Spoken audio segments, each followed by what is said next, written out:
This is a live look. I'm going to ask my producer, is this Capitol Hill or Rainier Avenue?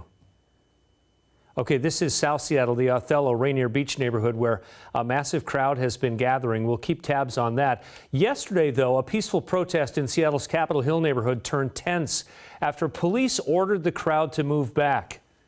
So thousands of people are protesting in Seattle for a 10th straight day. Our King 5 reporters have been keeping a close eye on these demonstrations all day. We want to start with Sebastian Robertson. He has an update from Seattle police on last night's clash between police and protesters.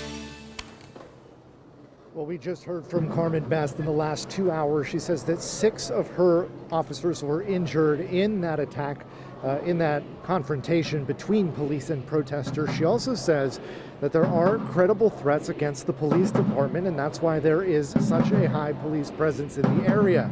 She also says that the safety of the protesters are in mind. That video that you've seen by now of that clash with protesters, she says that the officers' tactics are under an internal review to make sure that they are justified. Here is that video from yesterday. The situation changed very quickly at about 7:30 as we kind of put the pieces together in the day that followed. Seattle police said that protesters began throwing things at the police line, including what they believe to be improvised explosive devices intended to injure officers. Chief Carmen Best explained some of the changes coming to the police tactics. I've talked to a number of people about what to do with the barricades. I've even heard from some members of the community that right now it would not be a good idea to move the barricades just because of the volatility around them, but certainly down the line we'll be looking at ways to do that. Again, it's really important that we're protecting everybody's First Amendment free speech. We do have to balance that with bad actors in the crowd and find ways that we can minimize the negative impacts that they're having. Another thing you may notice is different is police are trying to avoid that optic that we've been seeing all week long of protesters being face to face with police wearing riot gear. That's why you'll notice you don't see police, because they're actually tucked away staging around the corner. This is something that the chief has been transparent about. And when asked how long until she sees pulling police back and maybe lifting these barricades, she said she would at least need to see a few nights of peace in Seattle. In Seattle, Sebastian Robertson, King 5 News. Sebastian, thank you. So across the city, thousands of protesters are gathering in the Rainier Beach neighborhood. We just showed you that aerial look. Our Amy Marino's been tracking this since it started at Othello Park today. So Amy, sounds like quite a party going on there. Yes, this started hours ago with that gathering at Othello. They had a massive crowd gathered at the park. It filled that entire park. They spilled out onto the street. They had several speakers there who rallied the crowd with a message of unity. They were talking about social justice, Black Lives Matter, relating it to some of the issues here in the Seattle area. Then they marched from that location. They marched along Rainier Avenue South. They came here to the Rainier Beach Safeway parking lot, where they have been having a rally with more speakers. They've had community activist Nikita Oliver. They had Councilmember Shama Suwan a short time ago. Just different people taking the mic and talking with this crowd. Now, there were thousands of people participating in this march. Just to give you an idea, it took about 45 minutes for everybody just to start walking.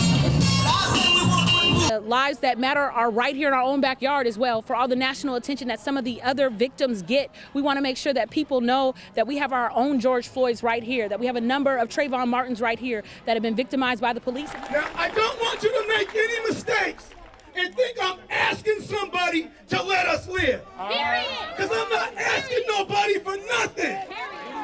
We want to live, we gonna live, and we gonna keep living in peace and prosperity. Period. A very peaceful demonstration. It's starting to wrap up out here. Back to you, Mark.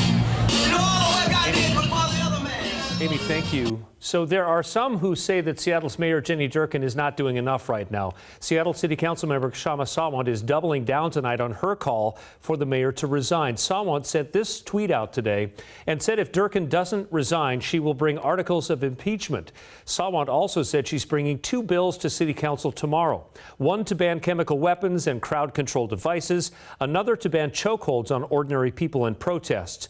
Again, we're expecting the mayor's news conference in the next 45 minutes or so. So let's go live to Sky King. This is over that area where Amy Marino was and is. Crowds have thinned out, but thousands of protesters have gathered, starting in Othello Park. This is a 10th straight day, one of several demonstrations taking place in Western Washington today.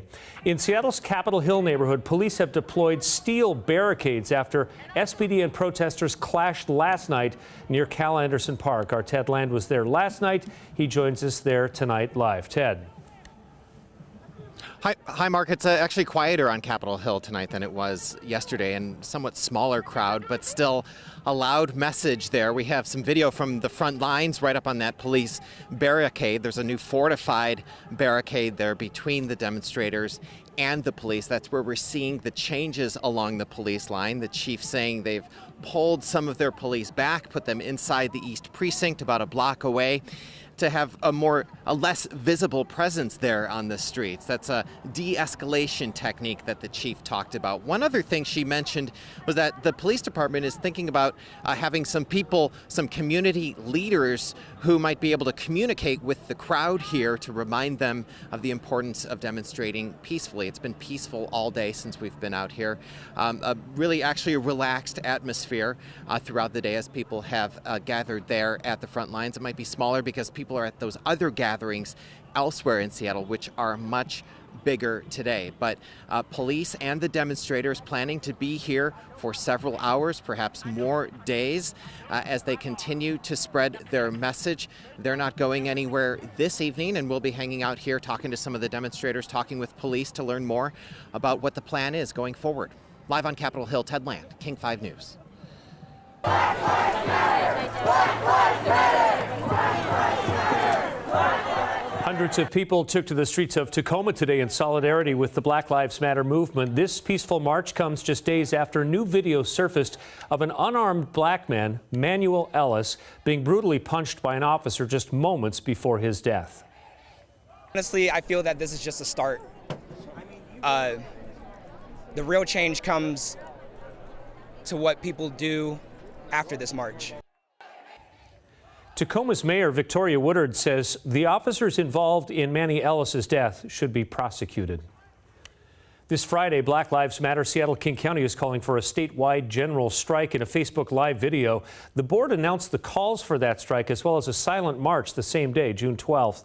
Specifics of the strike and march are still forthcoming. The board is also meeting with Seattle's Mayor Jenny Durkan about their demands for police reforms, including strict rules about body cameras, defunding military weapons for police, and police oversight.